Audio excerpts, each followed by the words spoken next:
FluoRender tutorials. Interactive component generation in streaming mode. Parameter adjustment can be more interactive in the streaming mode when the computation is limited within a selected region of a few data bricks. In this video, we demonstrate how to achieve interactive segmentation for large data. To compare the speed, we first turn off the large data streaming in the settings. When off, a dataset will not be divided into smaller bricks for streamed processing. We open an example dataset with cells to be separated into components. To see the data bricks, we turned on the wireframes. Notice that there is only one brick for the data. Open the Components window to show the settings. Enable Auto Update to allow interactive parameter adjustment. Also notice the time spent on computing the results is nearly a second. This makes it difficult to adjust the parameters for a good result.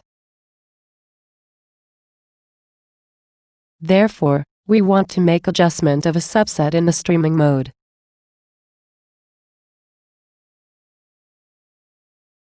Close FluoRender and restart it.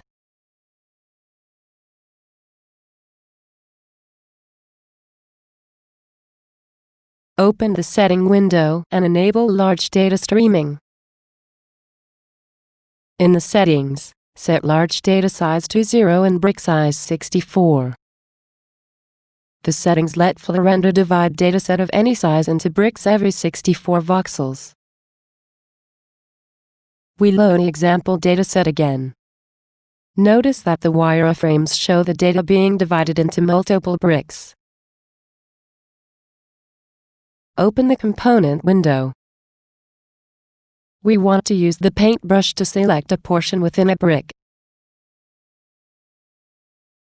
FluoRender can detect which bricks contain selections and limit component generation only within the bricks. Enable Use Selections and Auto Update. Notice the improvements to the computing time. It allows the parameters to be interactively adjusted. We can also turn on some advanced features, such as the density field.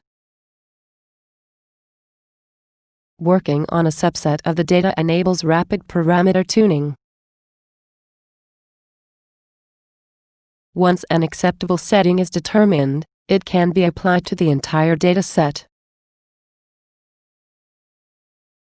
Disable Use Selection and Auto Update. Click Generate to apply the settings to the entire dataset. Select the entire dataset to see all the components. This method applies to very large data, as we can experiment on a small portion and then apply the settings to all.